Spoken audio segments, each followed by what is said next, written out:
Finance and investment সেক্টরের একটা অন্যতম কোম্পানি, যার নাম হচ্ছে আনন্দ রাথি। আনন্দ রাথির হচ্ছে Q4 রেজাল্ট আউট হয়ে গেছে। Q4 রেজাল্টের পারফরমেন্স কী টাইপের দিয়েছে আনন্দ রাথি, সেটাকে নিয়ে আমরা অ্যানালিসিস করব। তার আগে আমরা দেখে নেব যে কোম্পানি ডিভিডেন্ড ডিক্লেয়ার করেছে নাকি, এটাকে আগে আমরা দেখে নেব।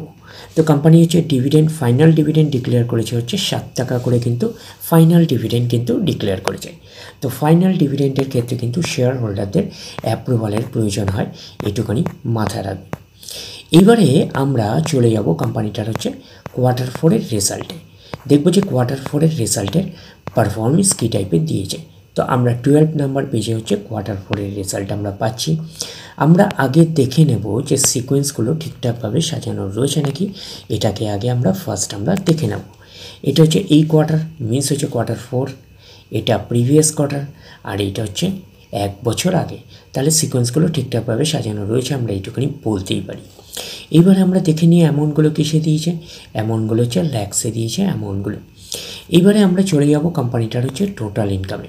তো টোটাল ইনকামে যাওয়ার আগে আমরা কি করব, একটু লার্জ করে নিয়ে অ্যাডজাস্ট করে নেব, তাহলে আপনাদের কাছে ব্যাপারটা আরও ভিজিবল হবে। তো চলে আসলাম টোটাল ইনকামে। এই কোয়ার্টার মিস হচ্ছে Q4 24,139, প্রিভিয়াস কোয়ার্টারে ছিল 24,420, 1 বছর আগে ছিল 19,719। তাহলে 1 বছর আগের 19,719টা এখন কত হয়ে গেছে 24,139। তাহলে আমরা বলবো ইয়ার অন ইয়ার বেসিস কিন্তু জাম্প রয়েছে টোটাল ইনকামে। প্রিভিয়াস কোয়ার্টারে ছিল কত 24,420, সেটা হয়ে গেল এই কোয়ার্টার মিস হচ্ছে Q4 হয়ে গেল 24,139। তাহলে আমরা বলবো কোয়ার্টার অন কোয়ার্টার বেসিস হচ্ছে স্লাইটলি ডাউন পারফরমেন্স করেছে টোটাল ইনকামে। তো ন্যাচারাল ব্যাপার, আমরা জানি যে ইনকাম করতে গেলে কোম্পানিকে এক্সপেন্সেস করতেই হবে। তো এখন দেখার বিষয় কোম্পানিটা ইনকাম করতে গিয়ে কতটা এক্সপেন্সেস করেছে। তো আমরা চলে আসলাম টোটাল এক্সপেন্সেসে। এই কোয়ার্টার মিস হচ্ছে Q4 14,192, প্রিভিয়াস কোয়ার্টারে ছিল 14,004, 1 বছর আগে ছিল 11,819। তাহলে 1 বছর আগের 11,819টা এখন কত হয়ে গেছে 14,192। তাহলে আমরা বলবো ইয়ার অন ইয়ার বেসিস কিন্তু জাম্প রয়েছে টোটাল এক্সপেন্সেসে। প্রিভিয়াস কোয়ার্টারে ছিল কত 14,004, সেটা হয়ে গেল এই কোয়ার্টার মিনস হচ্ছে Q4 হয়ে গেল 14,192। তাহলে আমরা বলবো কোয়ার্টার অন কোয়ার্টার বেসিস কিন্তু জাম্প রয়েছে, অর্থাৎ স্লাইটলি জাম্প রয়েছে, আমরা এইটুকুনি বলতে পারি টোটাল এক্সপেন্সেসে। এইবারে আমরা বের করব কি, এইবারে আমরা বের করব অপারেটিং প্রফিট। কী করে বের করব, টোটাল ইনকাম থেকে টোটাল এক্সপেন্সেস আমরা বাদ দেবো। বাদ দিলে যেটা পড়ে থাকবে সেটা হচ্ছে অপারেটিং প্রফিট। টোটাল ইনকাম পেয়ে গেছি, টোটাল এক্সপেন্সেস পেয়ে গেছি, টোটাল ইনকাম থেকে টোটাল এক্সপেন্সেস বাদ দিলে পড়ে থাকছে অপারেটিং প্রফিট। অর্থাৎ আপনারা বলতে পারেন প্রফিট বিফোর ট্যাক্স, এটাকেই আমরা অপারেটিং প্রফিট বলতে পারি। তাহলে আমরা পাচ্ছি এই কোয়ার্টার মিনস হচ্ছে Q4 9,946, প্রিভিয়াস কোয়ার্টারে ছিল 10,416, 1 বছর আগে ছিল 7,899। তাহলে 1 বছর আগের 7,899টা এখন কত হয়ে গেছে 9,946। তাহলে আমরা বলবো ইয়ার অন ইয়ার বেসিস কিন্তু জাম্প রয়েছে, আমরা এইটুখানি বলতে পারি অপারেটিং প্রফিটে। প্রিভিয়াস কোয়ার্টারটি ছিল কত 10,416, সেটা হয়ে গেল এই কোয়ার্টার মিনস হচ্ছে Q4 হয়ে গেল 9,946। তাহলে আমরা বলবো কোয়ার্টার অন কোয়ার্টার বেসিস কিন্তু ডাউন পারফরমেন্স করেছে অপারেটিং প্রফিটে। তো অপারেটিং প্রফিটটাই নিশ্চয়ই কোম্পানির মেন প্রফিট নয়। তারপরে কি করতে হবে, গভর্নমেন্টকে ট্যাক্স পে করতে হবে।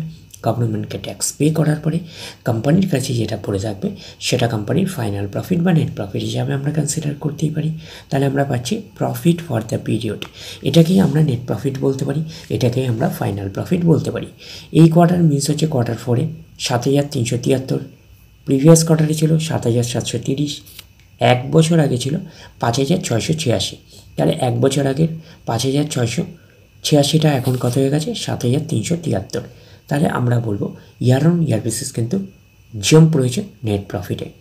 প্রিভিয়াস কোয়ার্টারে ছিল কত 7,730, সেটা হয়ে গেল এই কোয়ার্টার মিনস হচ্ছে Q4 হয়ে গেল 7,373। তাহলে আমরা বলবো কোয়ার্টার অন কোয়ার্টার বেসিস কিন্তু ডাউন পারফরমেন্স করেছে নেট প্রফিটে। তো এইবারে আমরা চলে যাব কোম্পানিটার হচ্ছে ইপিএসে অর্থাৎ আর্নিং পার শেয়ার। তো চলে আসলাম আর্নিং পার শেয়ারে। এই কোয়ার্টার মিস হচ্ছে কোয়ার্টার 4-এ 8.87, প্রিভিয়াস কোয়ার্টারে ছিল 9.29, এক বছর আগে ছিল 6.18, 6.81। তাহলে এক বছর আগে 6.81টা এখন কত হয়ে গেছে 8.87। তাহলে আমরা বলবো ইয়ার অন ইয়ার বেসিস কিন্তু জাম্প রয়েছে ইপিএসে অর্থাৎ আর্নিং পার শেয়ারে।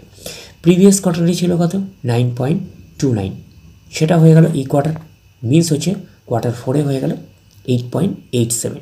তাহলে আমরা বলবো কোয়ার্টার অন কোয়ার্টার বেসিস কিন্তু ডাউন পারফরমেন্স করেছে ইপিএসে অর্থাৎ আর্নিং পার শেয়ারে। তো ন্যাচারাল ব্যাপার আমরা জানি যে নেট প্রফিটের রিফ্লেকশানটা ইপিএসে পাই, নেট প্রফিটের রিফ্লেকশানটা আমরা ইপিএসে পেয়েছি। তো ওভারঅল কনক্লুশন হিসাবে আমরা কি বলেছিলাম, ওভারঅল কনক্লুশন হিসাবে নেট প্রফিটের ক্ষেত্রে পেয়েছিলাম year on year basis jump রয়েছে, but quarter on quarter basis কিন্তু ডাউন পারফরমেন্স করেছে নেট প্রফিটে আমরা বলতে পারি। তো ওভারঅল কনক্লুশন হিসাবে আমরা বলতে পারি আনন্দ রাথি ওয়েলথ লিমিটেডের হচ্ছে কোয়ার্টার 4-এর রেজাল্ট একটা মিক্স আপ টাইপের পারফরমেন্স করেছে, অর্থাৎ আমরা বলতে পারি একটা ওকে টাইপের একটা পারফরমেন্স করেছে, আমরা কিন্তু একটুখানি বলতেই পারি। তাহলে ওভারঅল ভিউটা আপনাদের কাছে ক্লিয়ার। তাহলে এই অবধি, নেক্সট ভিডিওতে আবার আপনাদের সাথে আমার দেখা হচ্ছে। ধন্যবাদ।